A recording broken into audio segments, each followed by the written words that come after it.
ദേവമംഗള ആസ്ട്രോമീഡിയയിലേക്ക് ഏവർക്കും സ്വാഗതം. ഞാൻ മംഗളൻ ശർമ്മ. ശ്രീജാതകത്തിലെ 7-ാം ഭാവത്തെക്കുറിച്ചും 7-ാം ഭാവത്തിൽ ഓരോ ഗ്രഹങ്ങളിൽ നിന്നാലുള്ള പൊതുവായ ഫലത്തെക്കുറിച്ചുമാണ് പറയുന്നത്. 7-ാം ഭാവം കളത്രസ്ഥാനമാണ്. സ്ത്രീകൾക്ക് ഭർത്തൃസ്ഥാനവും കൂടിയാണ്.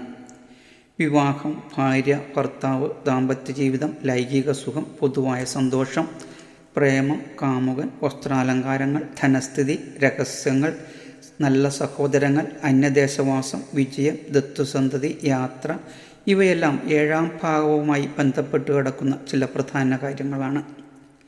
വിവാഹകാരകനായ ശുക്രനാണ് 7-ാം ഭാവത്തിൻ്റെ കാരകത്വം. അതിനാൽ 7-ാം ഭാവത്തിൽ ശുക്രൻ നിന്നുള്ള ഫലത്തെക്കുറിച്ച് തന്നെ പറഞ്ഞു തുടങ്ങാം.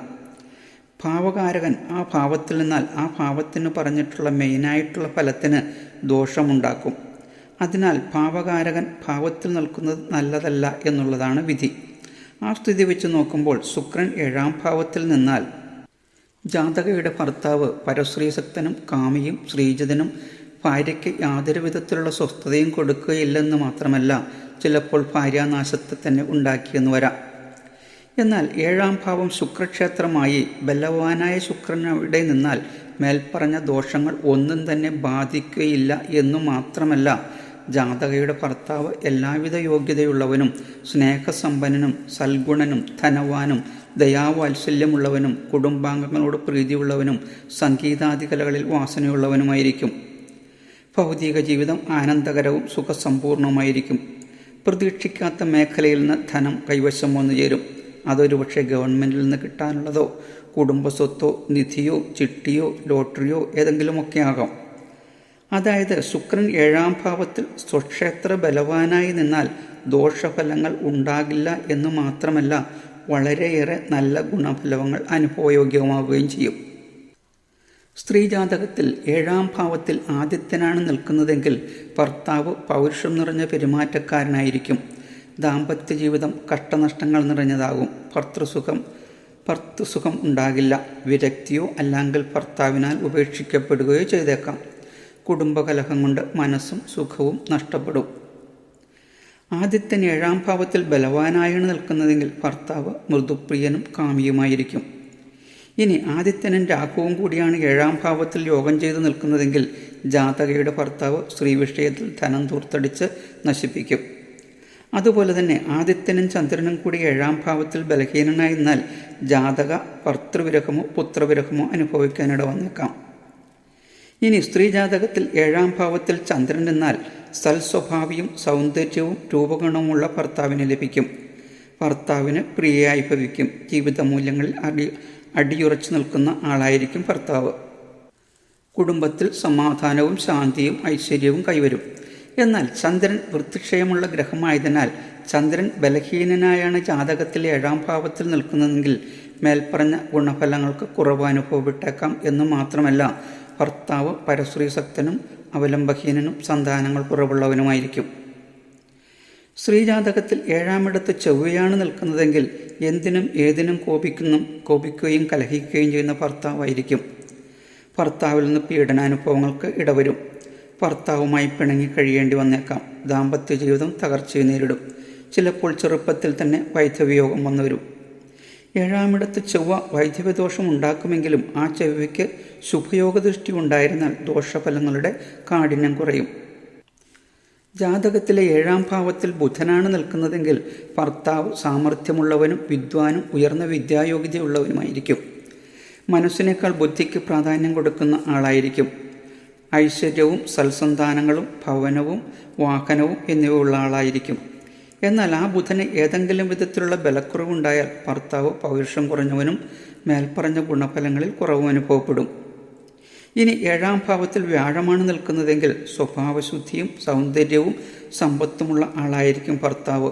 ഭാര്യയിൽ മാത്രം അനുരാഗമുള്ള സൽഗുണസമ്പന്നനും ദീർഘായുസ്സുമായിരിക്കും ഭർത്താവ്.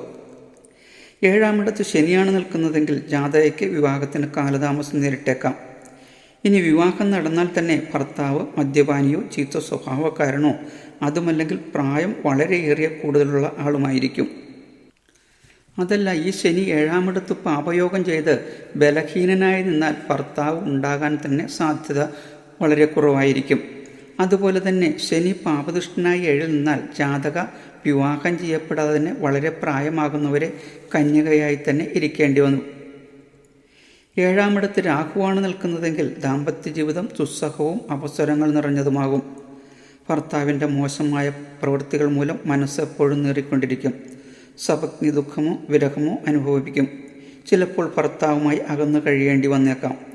ഇങ്ങനെയൊക്കെയുള്ള ആളാണെങ്കിലും ഭർത്താവ് ബുദ്ധിമാനും യാത്രകളെ കൂടുതൽ ഇഷ്ടപ്പെടുന്ന ആളുമായിരിക്കും. 7-ാം ഭാവത്തിൽ കേതുവാണ് നിൽക്കുന്നതെങ്കിൽ ഭർത്താവ് ദുർബുദ്ധിയും തൻ്റെ ഇടമില്ലാത്തവനുമായിരിക്കും.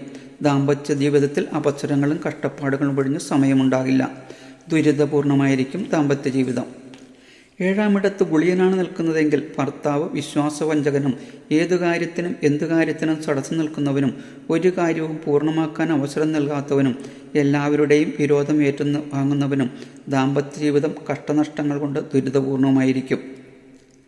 അതുപോലെ തന്നെ ലഗ്നാൽ 7-ാം ഭാവം ബലമില്ലാതെയും ശൂന്യമായും പാപദൃഷ്ടിയോടും കൂടി ശുഭയോഗമില്ലാതെ നിന്നാൽ ജാതകയ്ക്ക് ഭർതൃയോഗം ഉണ്ടാകില്ല. അതുപോലെ തന്നെ ദുർബലനായ ഒരു പാപഗ്രഹം 7-ാം ഭാവത്തിൽ നിൽക്കുകയും അതിനെ ഒരു ശുഭഗ്രഹം വീക്ഷിക്കുകയും ചെയ്താൽ അവർ ഭർത്താവിനാൽ ഉപേക്ഷിക്കപ്പെടും. ബലവാനായ പാപഗ്രഹം എന്നാൽ വിധവയോഗം ഉണ്ടാകും. 7-ാം ഭാവം ചരരാശിയായിരുന്നാൽ അവരുടെ ഭർത്താവ് മിക്കവാറും അന്യദേശവാസിയോ സ്ഥിരമായി യാത്രകൾ ചെയ്യുന്ന ആളായിരിക്കും. 7-ാമിടത്ത് ശുക്രൻ്റെ നവാംശകം വരികയും അവിടേക്ക് ശുഭഗ്രഹത്തിൻ്റെ ദൃഷ്ടി ഉണ്ടാവുകയും ചെയ്താൽ ജാതക ഭർത്താവിന് പ്രിയയും ശുഭകയുമായിരിക്കും. അതുപോലെ തന്നെ 7-ാമിടത്ത് ബുധനും ശുക്രനും കൂടി യോഗം ചെയ്ത് നിൽക്കുകയോ അല്ലെങ്കിൽ അവരുടെ നവാംശം വരികയോ ചെയ്താൽ ഭർത്താവ് നല്ല യോഗ്യനും പൗരുഷമുള്ളവനുമായിരിക്കും. 7-ാം ഭാവം മകരൻ രാശിയാകുകയും അവിടെ ശനിയും ചന്ദ്രനും യോഗം ചെയ്ത് നിന്നാൽ സന്താനലാഭം ഉണ്ടാകില്ല. ഭർത്താവിനാൽ ഉപേക്ഷിക്കപ്പെടുകയും മറ്റൊരാൾ രഹസ്യമായി വെച്ചുകൊണ്ടിരുന്ന സ്ത്രീയോ ഭാര്യയോ വിധവയോ അയാൾ വിവാഹം കഴിക്കുകയും ചെയ്യും. അതുപോലെ തന്നെ 7-ാം ഭാവാധിപത്യ ഫലത്തെക്കുറിച്ച് പൊതുവായി പറയുകയാണെങ്കിൽ ബലവാനായി നിൽക്കുന്ന 7-ാം ഭാവാധിപൻ്റെ ദശാകാലത്ത് വസ്ത്രാഭരണലാഭം, ശയ്യോപകരണങ്ങൾ എന്നിവ കൈവശം വന്നു ചേരും. 7-ാം ഭാവാധിപൻ്റെ ദശയിൽ മുന്നേ നഷ്ടപ്പെട്ടു പോയതോ അല്ലെങ്കിൽ തിരിച്ചു കിട്ടില്ലെന്ന് വിചാരിച്ചിരുന്നോ ധനം തിരികെ കൈവശം വന്നു ചേരും. 7-ാം ഭാവാധിപൻ്റെ ദശാകാലത്ത് ജാതകയ്ക്ക് വിവാഹപ്രായമായിട്ടുണ്ടെങ്കിൽ അക്കാലയളവിൽ വിവാഹം സുഖമായി നടക്കും. ദാമ്പത്യ ജീവിതം വളരെ സന്തോഷകരമായിരിക്കും. എല്ലാവരുമായി സ്നേഹ ആദരങ്ങളോടെ ജീവിതം സന്തോഷകരമായി മുന്നോട്ട് കൊണ്ടുപോകും. ജാതകത്തിൽ ബലഹീനനായി നിൽക്കുന്ന 7-ാം ഭാവാധിപൻ്റെ ദശാകാലത്ത് ഭർത്താവിന് അന്യസ്ത്രീകളുമായോ മോശം സ്ത്രീകളുമായോ ബന്ധം വരികയും അതുമൂലം ദാമ്പത്യ ജീവിതം ദുസ്സഹമാവുകയും പലവിധത്തിലുള്ള ചതിയും വഞ്ചനയും നേരിടേണ്ടി വരും. സാമ്പത്തിക ബാധ്യത മൂലം ജീവിതം ദുസ്സഹമാകും. സ്ത്രീജാതകത്തിലെ 7-ാം ഭാവത്തെക്കുറിച്ചാണ് പറഞ്ഞത്. ദാമ്പത്യ ജീവിതം 7-ാം ഭാവവുമായി വളരെയേറെ ബന്ധപ്പെട്ടിരിക്കുന്നതിനാൽ ജ്യോതിഷത്തിൽ വിശ്വാസമുള്ളവർ വിവാഹത്തിനു മുന്നേ ജാതക ചേർച്ച നോക്കുന്നത് ഭാവിയിൽ വളരെ ഗുണം ചെയ്യും. ഇനി പ്രേമവിവാഹമാണെങ്കിൽ കൂടി ജാതക പരിശോധന നടത്തി അതിൽ ഏതെങ്കിലും വിധത്തിലുള്ള ദോഷങ്ങളുണ്ടെങ്കിൽ അതിന് ജ്യോതിഷവിധപ്രകാരമുള്ള പരിഹാരം ചെയ്യുകയാണെങ്കിൽ ജീവിതം സന്തോഷകരമായി മുന്നോട്ട് കൊണ്ടുപോകാനും ജീവിത വിജയം കൈവരിക്കാനും കഴിയും. എല്ലാവർക്കും ഒരു ശുഭദിനം നേരുന്നു. ഓം ശ്രീ മഹാദേവേ നമഃ.